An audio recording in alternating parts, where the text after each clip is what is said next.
Welcome back to the Outpost. I'm Nomad. And today we're going to try something a little different. We're going to be doing frontline reports on the political front on a worldwide perspective. Okay? And I'm going to give my thoughts on it. And I just want to preface this with that this is for entertainment only. And this is by no means, a credible news source or anything like that. I'm just giving my opinions on current events as they are currently happening. And I kind of feel that this is important right now because there's a couple things that have been happening recently that are very concerning. And I'd like to kind of give my thoughts on those. So I guess we'll open up with the YouTuber Karnak Khan getting arrested. Now, typically, if someone gets arrested, it's not usually a big deal for everyone at large. It impacts that person and his friends and family's lives and everybody involved with whatever situation that caused that person to get arrested. But why this situation matters is because the federal government is making up the rules as they go right now. And they brought him in on some pretty trumped up charges. Didn't really intend on that pun, but we'll go with it. But they brought him in on some pretty ridiculous charges, and now they're just kind of making up rules that he's in violation of. And why is this dangerous? Well, when you break it down to the nitty-gritty, they're trying to make it so all creators that are monetized in some way, shape, or form, when it comes to this right here, right, that you need to be an FFL to be able to draw income in if these are involved. So that's a very dangerous and a very slippery slope, because that could turn a very large amount of people into criminals if they get these charges to stick. So I think people that are more 2A minded need to come together and support behind this YouTuber and stand against the legislation and the tyranny that is happening with that whole situation. Next, we have multiple situations that are reminiscent of 2020 developing. We have one coming out of off a cruise ship. We have another one coming out of Africa. Now I'm seeing reports, unconfirmed, but what is anymore these days? Reports of restricted travel between international zones. They're already shutting down the infrastructure for normal people to get from point A to point B, etc. And they're using these 2020 situations to justify this. Now, how many people are going to fall back into line?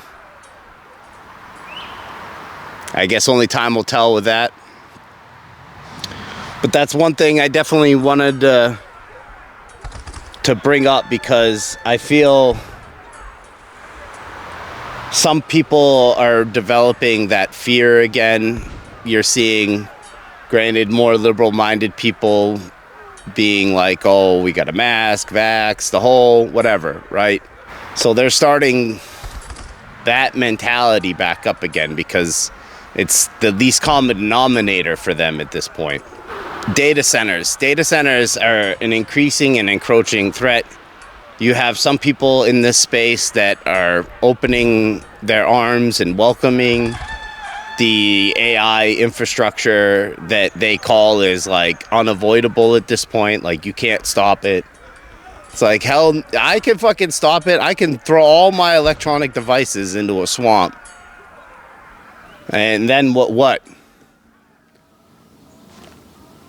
I don't, because I'd like to share out to the world, and I'd like to, you know, try and inspire people to like follow and be better with their lives, at least in their own way.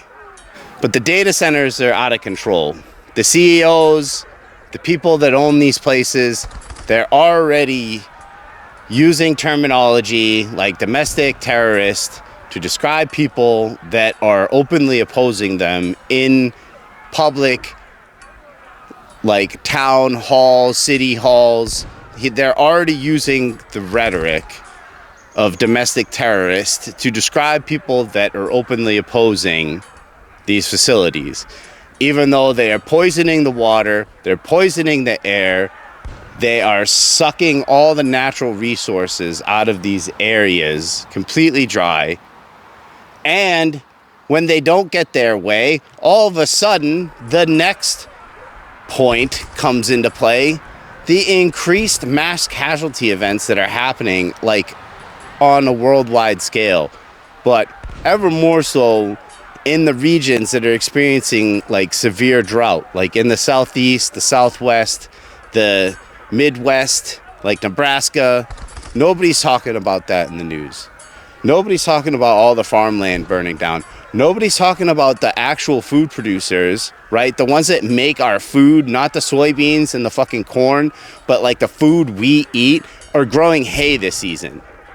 The crazy weather is just, I've never in my life seen just storms piling into the Midwest region like it's a tidal wave that is just coming in and out like high tide and low tide, like every other day, every 3 days. They're just getting pounded with more hail, more tornadoes, more. It's just, and it's from Oklahoma and Texas all the way up to the Great Lakes, into northern Michigan even.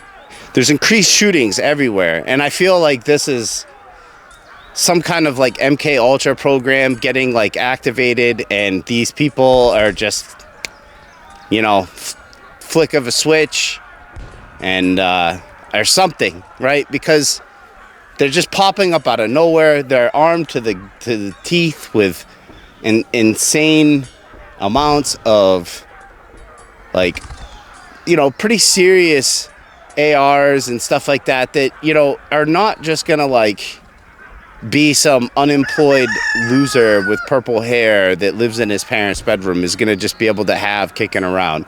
But who knows? You know what I mean?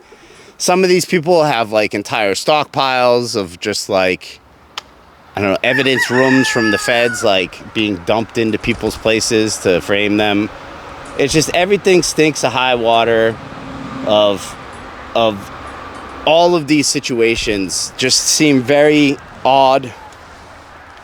They seem very out of character for the situations and the people involved, and I feel like they're meant to kind of further an agenda, and that agenda is disarming us. The country's infrastructure, from our delivery that brings our food and other items that we depend on for our day-to-day, because that's the way our society has made us. Our society has made us dependent on the system to provide stuff for the shelves. Yeah, are these private corporations and stores and things like that? Yes, but the way that our society works, it's made us dependent upon these systems, okay? And these systems are breaking down. They're breaking down, and they're shutting down because the people and the machinery that run the infrastructure are starting to get to the point where they can no longer afford to be able to maintain operation at a profit. And then finally, like, still somehow our government is able to manipulate the people.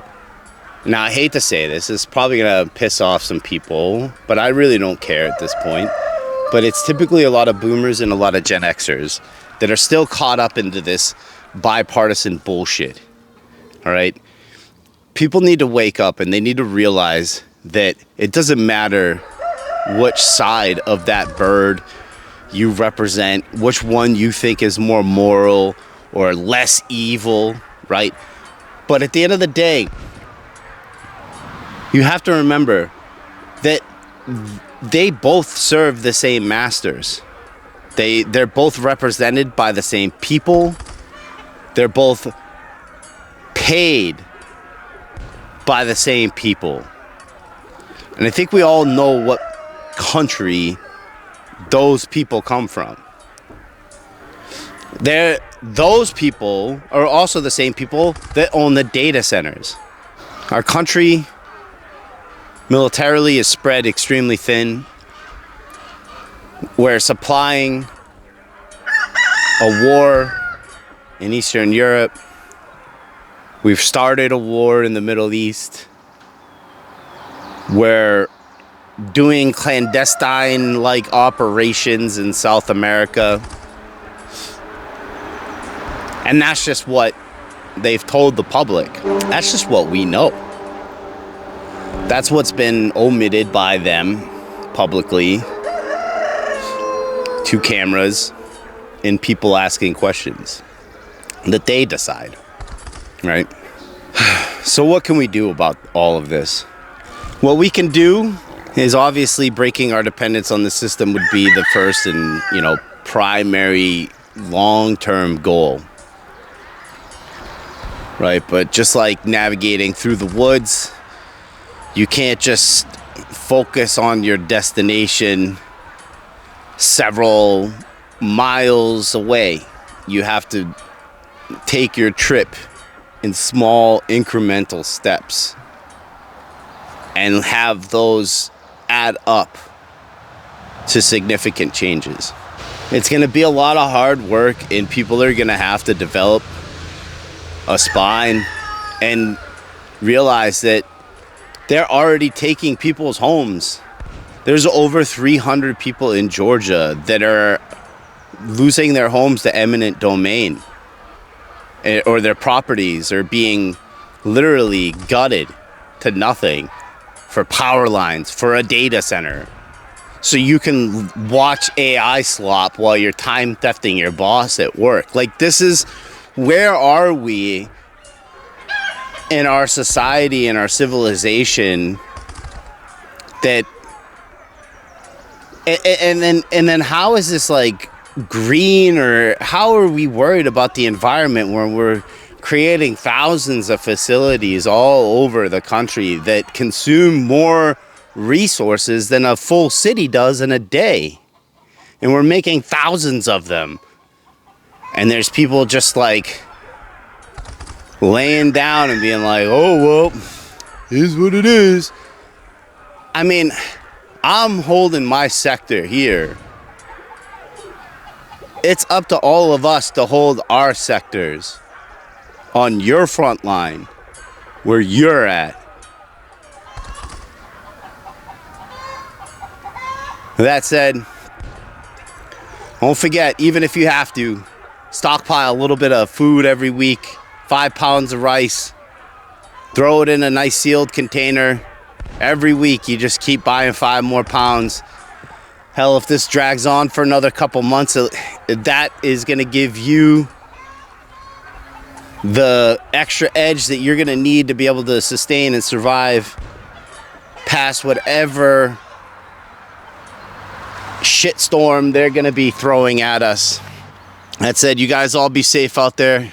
I got to get back to the front lines, get more information, more opinions, and more solutions, rather than just let's all just cower in fear with our cans of Spam and our fucking Vienna sausages and put the blinds over the windows. You know what I mean? With that said, I'm Nomad. And I'm out of here.